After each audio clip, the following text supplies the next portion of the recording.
Hey, Steve Horvath here at the 3rd Annual Greater Philadelphia Sports Show out here in Oaks, Pennsylvania. I've got a real treat for you. It's not all the time that we get to talk to Gary Loomis, but we got the guy who makes the Gary Loomis rods, who sells the Gary Loomis rods. We've got Collins Illich from Table Fork Outfitters, or TFO. TFO, yes, sir. How do you get... I spent my whole life trying to meet Gary Loomis, and you're like his best friend. Well, it's comedy errors. We're all just very lucky. Rick Pope, president of Temple Fork Outfitters, TFO, he knows everybody. He likes to sell fishing rods, likes to make friends, likes to hang out, and you do that, you're going to make friends. Since he bought the company in '95, subsequently started making fishing rods in '97. Met Gary, became friends, and after Gary left G. Loomis, they talked a few times, and Gary came to work for us. He leads our rod design team for bait casting and spinning rods. So you guys have this giant brain trust, because I remember last year you guys had Lefty Cray here. It's a group of friends that happen to spend a lot of years fishing, but yes, sir, Lefty, Nick Curcione, Ed Jaworski, Rick Pope, obviously Gary Loomis. You know, it's a giant brain trust. Everyone works together. Everyone's always trying to make a better rod.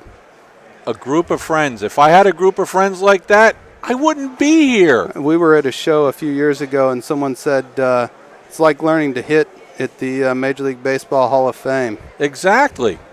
Wow. And something that I'm noticing here, I'm looking at your rods, and they are top quality rods. Thank you. Okay? But here's the problem. You're pricing them too low. Okay? I'm looking at these rods, and I'm expecting a retail price $300, $350. I'm like, I could never afford one of these rods. And then Colin says to me, this rod goes for?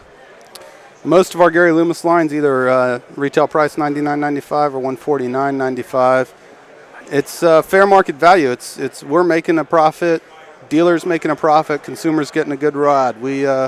That's how we price all of our products, and we think everyone else should too.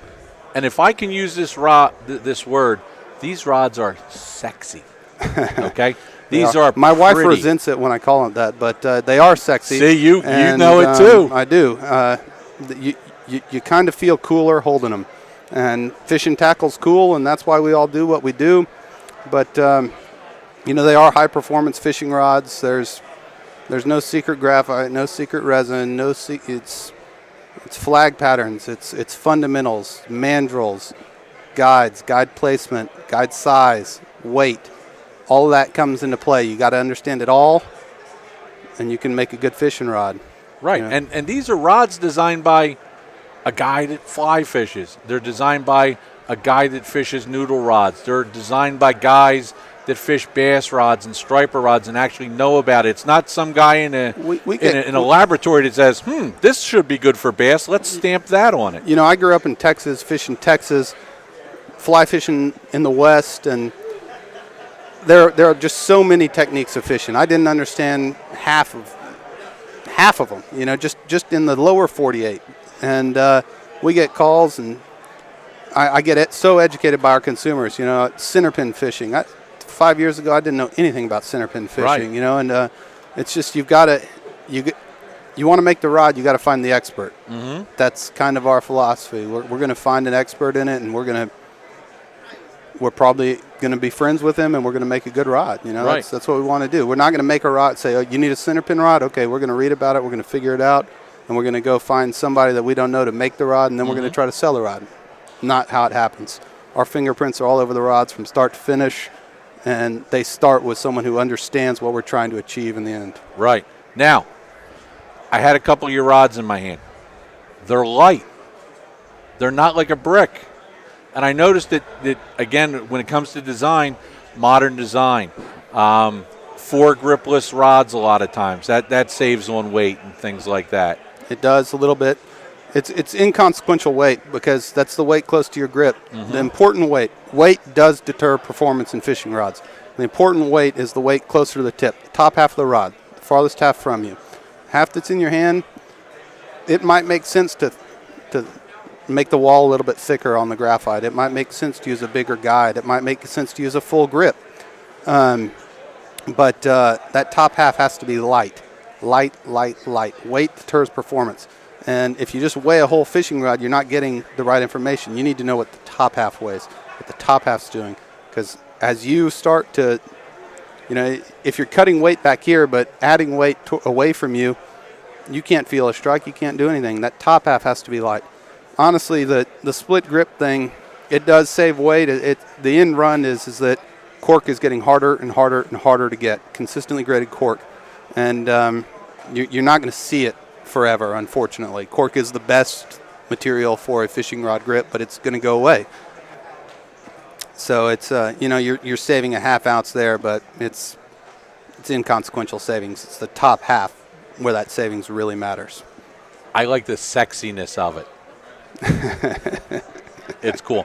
The other thing that's really important also, and you talked about guide weight and stuff, but again, guide spacing. On a lot of mass-produced rods, guide spacing isn't exactly thought about too much, is it? No, of course not.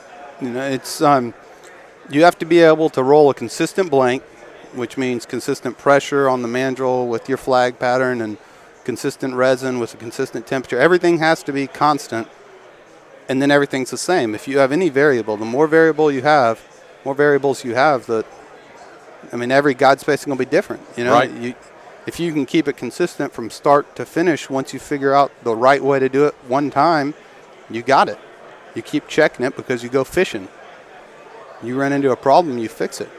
I'm on the customer service line. My boss is on the customer service line. You're not getting somebody that doesn't fish, that doesn't understand fishing. And if we get a bunch of calls, this rod's not doing this or this rod's doing this and we don't like it, we're going to know about it immediately. We're going to notice it. And you guys are right there to say, whoa, absolutely. No good. We have 1 month production runs set up. So, there's a problem here. Stop this production run. Let's figure it out, and we'll pick back up next month. It's not a problem. I got to tell you, I would much rather buy a rod that's built up to a standard than down to a price. Well, I hope we achieve that. We try to sell our rods for what we consider fair market value, and we make the best rod we know how, and that's using Gary Loomis's knowledge, that's Lefty Cray's knowledge, that's Rick Pope's knowledge, that's a lot of other guys. A lot of other guys who spend a lot of time fishing, putting their minds together to make a good fishing rod. So if somebody wants to find out, if they can't make it to the Greater Philadelphia Sports Show, and you've got a ton of rods here, what's your website so people can go and take a look at this stuff? Well, we don't sell direct. We only sell through dealers. Right. And the two websites we have two, would be www.templeforkflyrods.com. That's dedicated to our fly rods. And then www.tforods, Temple Fork Outfitters, tforods.com. That's dedicated to our Gary Loomis line. Right. And both of them have dealer locators on them. Absolutely. If you ever have a problem, you can always call our 800 number. We'll help you out. That's 800-638-9052. Hey, you heard it all firsthand from Collins. Beautiful rods, sexy rods.